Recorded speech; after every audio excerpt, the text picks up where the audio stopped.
Hey everyone, Chris Carter here on the Locked On Steelers podcast. Today, I want to talk about how the Steelers tight ends can get used a lot more in Arthur Smith's offense in 2025 and how that ties in with Aaron Rodgers.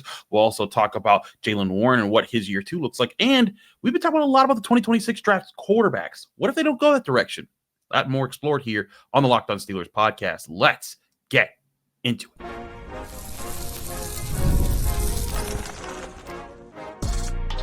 You are Locked On Steelers, your daily Pittsburgh Steelers podcast, part of the Locked On Podcast Network, your team every day.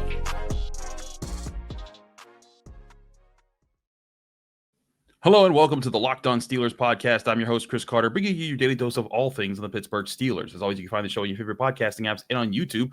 Like this video if you enjoy it. Subscribe to this YouTube channel to get all of your daily Monday through Friday episodes as well as our bonus content. We thank you for making us your first listen every day because we're your team every day. All right, Steelers fans, let's get into a few things here. Want to talk about the Steelers tight ends. Also, I'll have a piece up in the Post-Gazette probably about like midday tomorrow. Or today, actually, that is, about the Steelers tight ends and how they can be used more. So if you want to read more about it, go to the Pittsburgh Post-Gazette where I write about the Steelers all week long. I also have a 1 p.m. chat later today, a live chat where I can go back and forth with your questions there. So be there for that at the Pittsburgh Post-Gazette, post-gazette.com. But here today, I want to take on a question and then include clips that we got from the Steelers tight ends when we talked to them. Nelson from Canton, Ohio asked a very essential question that I think is going to be a big part of the Steelers offense. Take it away, Nelson.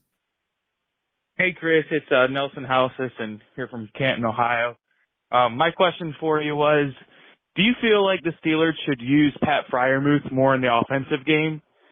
Just because he's been really killing it. I feel like, I don't know, I could be a glazer of him or whatnot, but I don't know. I feel like he's just been a dog lately, and I feel like we need to use him more in the passing game. So just general thoughts on him. Obviously, we still need a wide receiver option as well, but I feel like if we can use Pat Freiermuth and attack the receiving game with him, that'd be really great in helping the offense develop more. I love the show. Thanks. Thank you, Nelson. Thanks for calling in. As always, anyone can call in at any point in time at 412-223-6644. Leave your name, where you're from. Keep your question under a minute.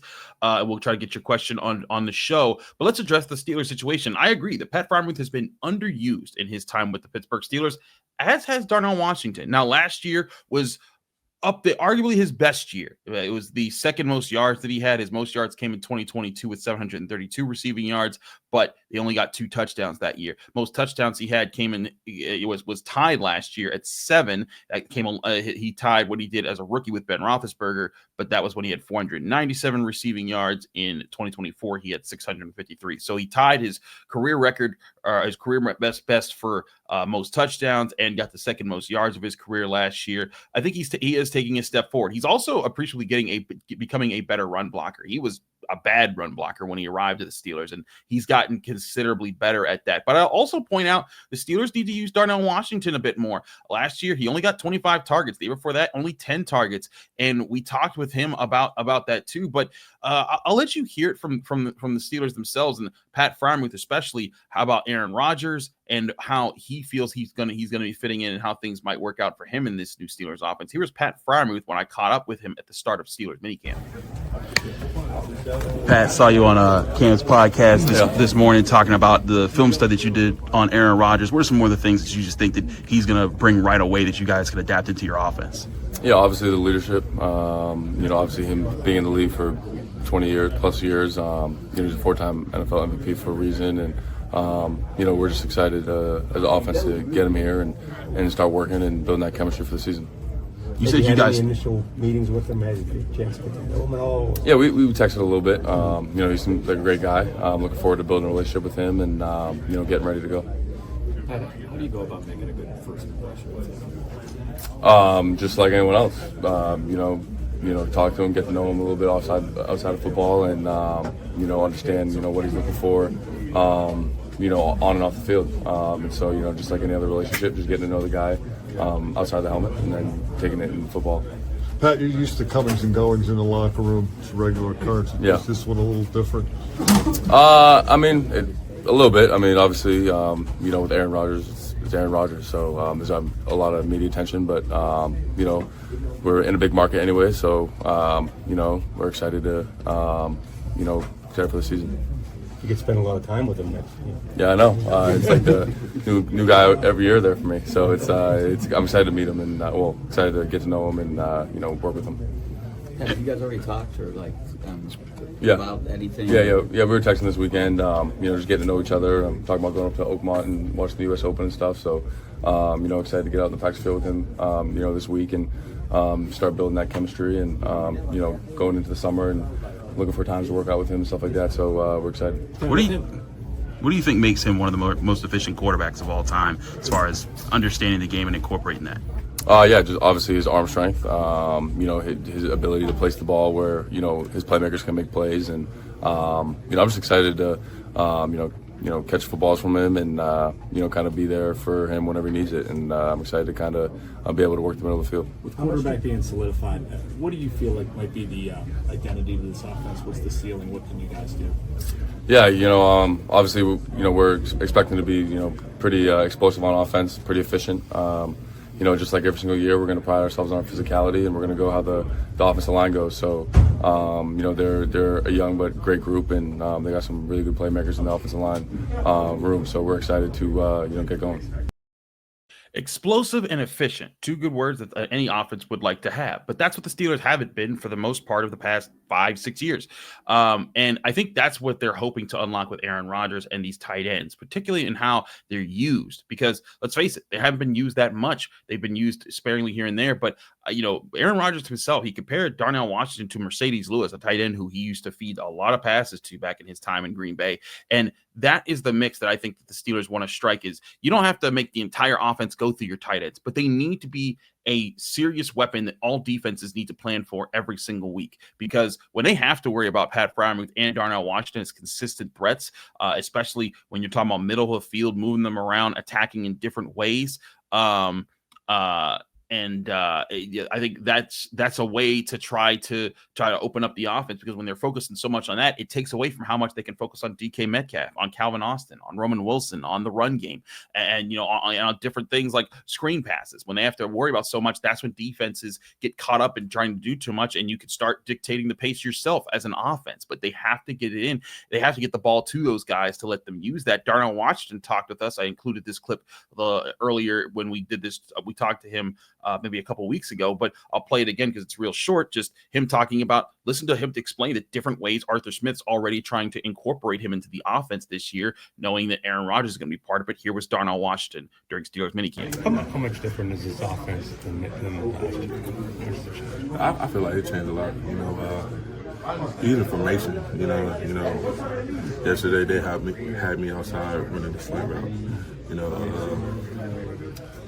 Just formation. They got me single receiver, 3-by, 2-by-2, and just different route concepts, things like that. Is that refreshing as a tight end, who hasn't gotten a ton of targets early in your career? You say, is that refreshing? Yeah, like to see that you're getting moved around in these different ways that maybe is new. Yeah, I say so. It's just showing trust. You give your OC a trust that, hey, I had to run this route, I had to be at this spot where the quarterback want to be at, throw it at. So I feel like just give them trust, keep calling it, or even just add more things in similar to that, or things like that. Darnell, walk us through how things go, and you guys get to 2 minute with Will Howard. So if you remember, Will Howard threw a great pass to him, and to save us time, that was an awesome play, and I broke that down with him on the last show that I included that clip. But I wanted to get the part in from that clip talking about where this offense could be moving forward if they incorporate these tight ends more, because you get Freiermuth working different parts, and if you're using Darnell Washington, just a threat who I think deserves more targets in this offense, and if Aaron Rodgers is willing to get the ball to him in more spots, and even in the spots that were designed for him in these past 2 years of him being here, even when Matt Canada was around, there were times where he would just run a flat route and be unguarded and not get the ball, and I just didn't understand that and how that couldn't how that couldn't happen, or in the for a tight end like Darnell Washington, how he couldn't get the ball in some of those spots. And so that always, caught me off guard. But I'm not saying Darnell Washington's going to get, 100 targets or even 50 targets, but a little bit more than 10 he got his first year. And honestly, a decent bit more than just a small bit more than the 25 he got last year, and where they can be more efficient. You can use him in the red zone a bit more. A comparison to the tight end that Aaron Rodgers brought up, Mercedes Lewis. Mercedes Lewis never had huge numbers for the Packers, but his last year with Aaron Rodgers, he had was his second to last year with Aaron Rodgers. He caught 28. He caught 23 of 28 passes for 214 yards. Didn't score a touchdown, but I think that's the year before he caught 3 touchdowns for Aaron Rodgers. And I think that's the thing, especially in the red zone. If you could find a way to work Darnell Washington in more and make him a serious threat, that's just another weapon the Steelers have that makes their offense more complicated, using these guys more. And that's where the tight end position can be a bigger threat. We've seen the receiving skills of Pat Freiermuth. He runs good routes. He uses his height. He can maneuver guys. And Darnell Washington, we know he can bully guys. Those two guys, if Aaron Rodgers gets them in the game more, this passing offense becomes more prolific. This offense becomes more dangerous. And that, again, creates the balance that you're looking for on offense. But balance also requires a run game. And we've talked a lot about the offensive line. We haven't talked a lot about the guy who right now is the Steelers starting running back, and that's Jaylen Warren. I want to do that next here on the Locked On Steelers podcast. Stick with us. I'm your host, Chris Carter. We'll be right back. But first, I want to remind you this show is brought to you by Monarch Money. Ever wish managing your money felt easier? With Monarch Money, it can. Whether you're growing your savings or planning a big purchase, Monarch puts you in the driver's seat. It's like having your own personal CFO, giving you full visibility and control over your finances. Monarch Money isn't just a budgeting app, it's a complete financial command center. You can track all your accounts, investments, and spending in one place, so you stop just managing your money and start actually building wealth. If you're like me, you probably have a lot of subscriptions and place a lot of orders online. Over time, that adds up to be a lot of money. Well, with Monarch Money, you can keep a close watch on all that spending in an easy-to-see, organized, and convenient presentation. Take control of your finances with Monarch Money. Use code LOCKEDONNFL at monarchmoney.com for 50% off your first year. That's monarchmoney.com, code LOCKEDONNFL for half off your first year, only at Monarch Money.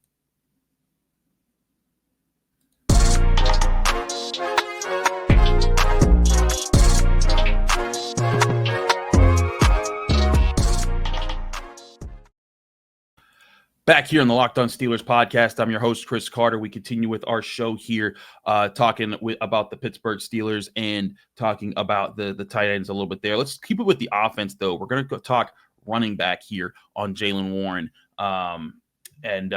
because he's a guy who is going to be the RB1 of the Steelers offense. But there's a good question, and I put this up in past years. Can he be the RB1 and take on a lot of carries? The Steelers drafted Kaleb Johnson. Presumably, you're going to eventually move on to Kaleb Johnson at some point. But this caller, John from York, PA, asks about Jaylen Warren's status. We'll do that next.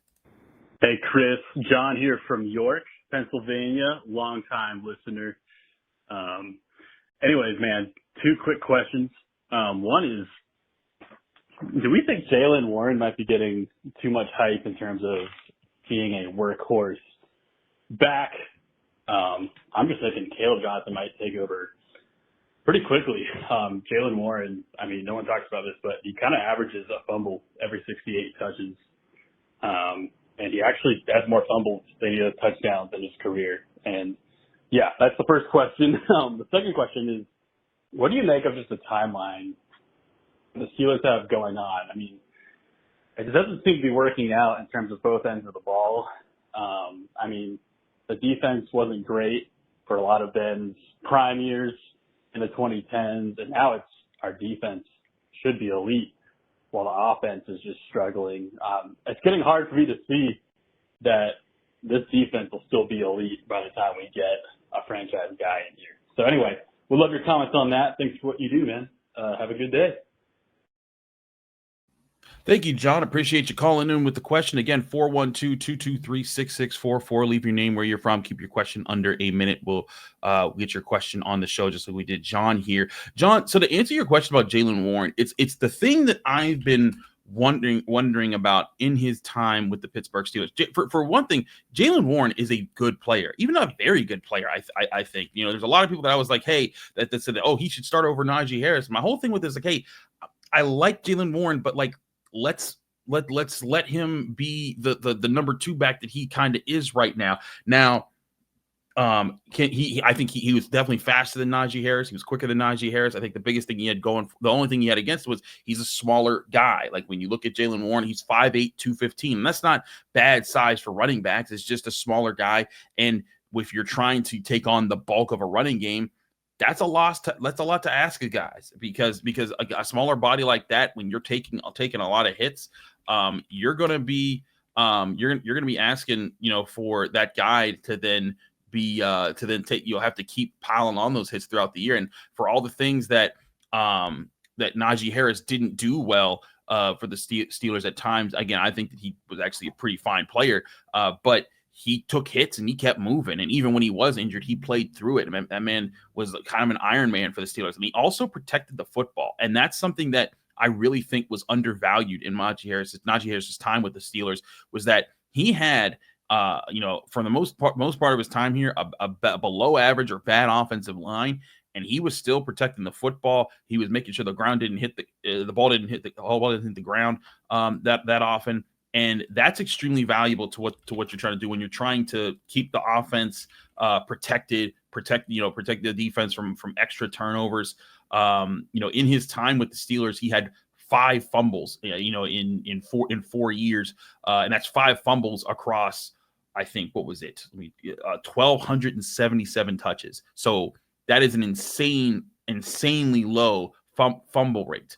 When you think about how often he touched the ball for the Steelers and how few times he fumbled the ball. In 3 years, Jaylen Warren has 7 fumbles. Not a terrible number, but considering he touched the ball 473 times, that's a significantly higher rate. I mean, we're talking about a guy that touched the ball almost a third of the time less. Or 3 times less than Najee Harris did, and he still fumbled more than he did. And protecting the football in there is big. And so if you're worried about Jaylen Warren taking on a bigger workload, I hear you there. But I also think that Jaylen Warren is one of the toughest underrated dudes on this team that just goes in, sticks his nose in, and gets the job done. But to your point also, John, they didn't draft Kaleb Johnson this year to ride pine all season. He's going to get his. He's going to be on the field. He's going to be used.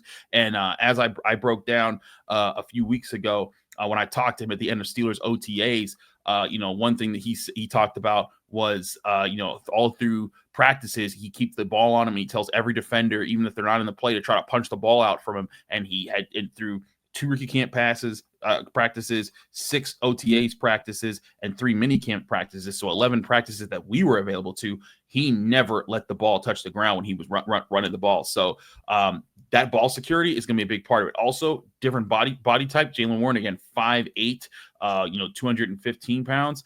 Kaleb Johnson, 6 foot. 6 foot straight up, 225 pounds. And he might be a little bit more than that now as he tries to bulk up for the NFL season. A lot of younger players often do so they can take on those years. Now, again, also still, Kaleb Johnson himself, still a different back from Najee Harris, who was 6'1", 242 at least listed.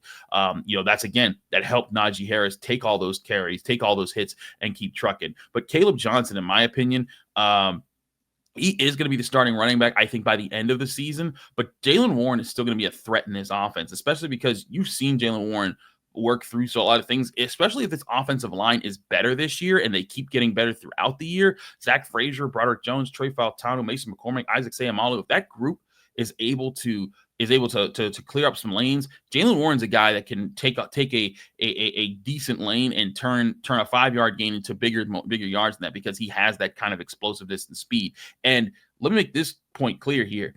If that's happening a lot, the Steelers will let him tote the rock a bit because they want to use that explosiveness and speed out in space. But make no mistake, if the Steelers are running the ball a lot this year, and I think that they will, they're also going to try to keep Jaylen Warren fresh, because here's the other part of this. This is the end of Jaylen Warren's rookie deal this upcoming season. They're going to be able to sign him as a restricted free agent, I believe, after this year. I may be wrong. It might be an unrestricted free agent, but I think he's restricted. But point being, they'll probably be able to keep him, and not for too much money.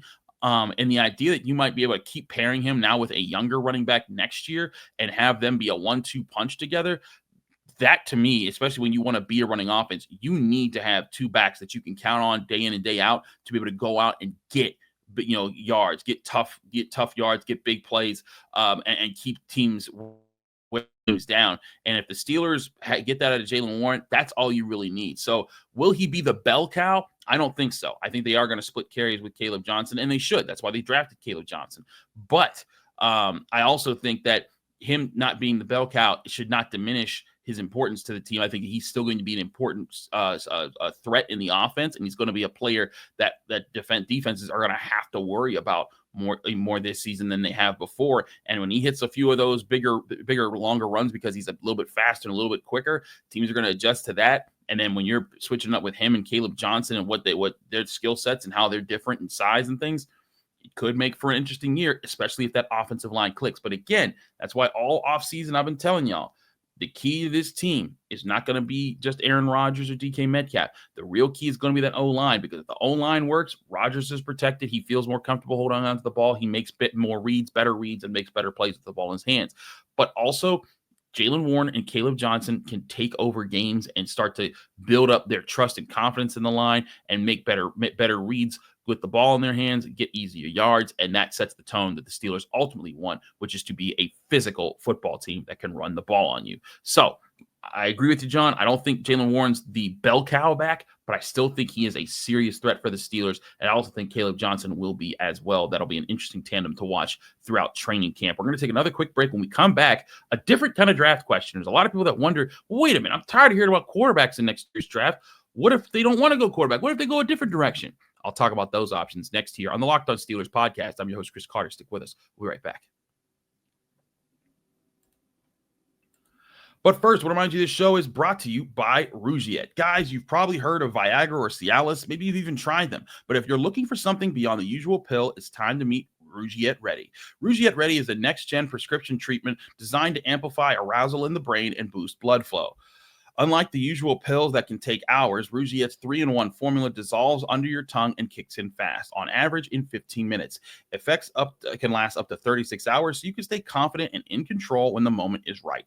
If traditional options haven't worked, Rugiet might be the answer. Over 150,000 men have already made the switch. Head to Rugiet.com/LockedOnNFL and use code LockedOnNFL to get 15% off today. That's RUGIET.com/LockedOnNFL and use promo code LockedOnNFL for 15% off.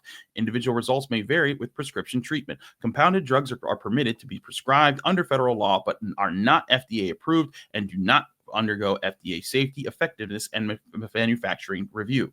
Please review the Rugiet website for full safety information.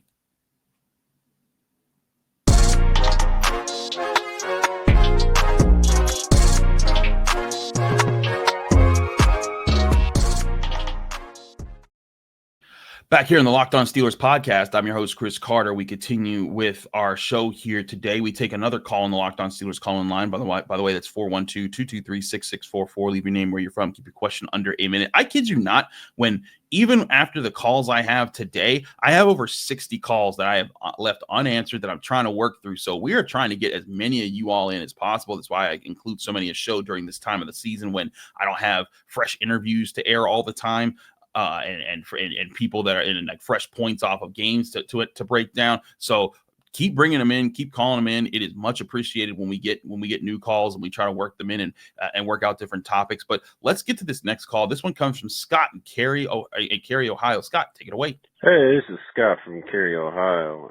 My question is, with Pittsburgh looking at getting a quarterback in the draft next year, why is everyone making a big deal about not having a top wide receiver number 2 when we can go out in the draft next year and get one to pair with that quarterback?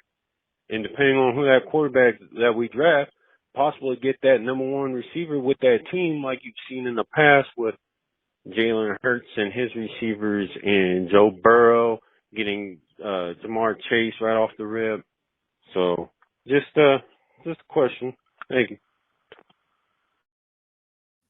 Thank you, Scott. Appreciate your question. Again, 412-223-6644. Leave your name, where you're from. Keep your question under a minute. Scott, let's look at the wide receiver class real quick for next year. Now, presuming the Steelers do draft a first-round quarterback, because I think that they will, I still think that there could be some interesting wide receivers for the Steelers to choose from when you look at other guys, the guys that are available. And again, we still don't know who the quarterbacks are all going to be that are available that you really want in the first round, just like we don't know who all the receivers are. But there's some big names that I'm keeping my eyes on to see how they do this year. I think one guy everyone's looking at because he plays for Ohio State and they just are like a wide receiver factory right now. Carnell Tate is the guy that I think a lot of people look at as the number one guy. He's 6'3", he's a technician, he's a really good number one wide receiver. He can be that guy for a lot of people. But the guy that I'm looking to really jump up at people's boards this year is Nick Harbor out of South Carolina. He's a 6'5", 235-pound speed demon. So he's huge and he's fast and he makes a lot of plays for South Carolina. And if you remember me talking about Lenore Sellers, that's the guy he's getting the ball to a lot. And I think that could be an interesting option there. But there's also plenty of other options because the Steelers have DK Metcalf. They have their big, physical, fast guy, right? So maybe they want a smaller, quicker guy. Well, one guy that everyone's going to be looking at next year, Eric Singleton Jr. He's a 5'11" guy that runs like a 4.3 speed. He's another guy that could be kept an eye on. Eric Rivers, a Georgia Tech guy, similar build, 5'11", runs a 4.3. Eugene Wilson III out of Florida. I think that there's guys there, and even if you're looking at potential like later round guys, like second or third round guys, because if you're trading up for quarterback, maybe that's what you have to kind of sacrifice to go get guys like that. Caden Lee, another guy who's a bit quicker. And looks to win with technique. Is out of Ole Miss. I think he's a guy that you could look at there. Barrion Brown out of LSU. There's plenty of guys in this wide receiver class that they could go after and get. And I hear you why you're saying wide receiver 2 is important because you want to have the wide receiver room ready. But again, I think that the Steelers are looking at and being patient with the wide receiver room this year before they go out and get a guy in free agency or in a trade. Because if Calvin Austin emerges this year and he looks like really good in training camp, and you're thinking, well, wait a minute, we could really use this guy a lot more in a lot more different ways. What if we just get a smaller guy? What if we go get Gabe Davis, who's not that expensive right now, and he's not a pure bona fide proven wide receiver 2, but he can be a solid wide receiver 3. And if you kind of have a mix of multiple wide receiver 3s who can kind of move around the offense, like Calvin Austin, Roman Wilson, and Gabe Davis, then all of a sudden, those are all different guys that have to be accounted for in different ways. And sure, none of them are like T. Higgins to a Jamar Chase. None of them are like, Devontae Smith to an A.J. Brown, or Jordan Addison to a Justin Jefferson. But they can be threats in their own rights. And that's what the Steelers, I think, do want to have for whenever a rookie quarterback comes in. But again, wide receiver is one of those positions that you can get good picks in the middle parts of a lot of drafts. Now, some drafts, not as much sometimes. You can look around and say sometimes like, well, this guy wasn't this class wasn't the biggest and baddest. In fact, this last year wasn't a great wide receiver class. It was a solid one, but it didn't have some of the runs of wide receivers we've seen where wide receivers just fly off the board early on in the draft class. It just depends year to year, right? But there's always guys coming out that I think can be really interesting to add into the group. Another guy to keep your eye on, Shamar Porter, a guy who's 6'3", runs at good speed, can win win jump balls and get physical with people. You're going to find a mix of those guys in today's college football, and that's another thing we'll be watching throughout the season. But to your point, I do agree. The Steelers need to go look at wide receiver still, because if they do get the quarterback of their dreams, they want to have multiple serious targets for them.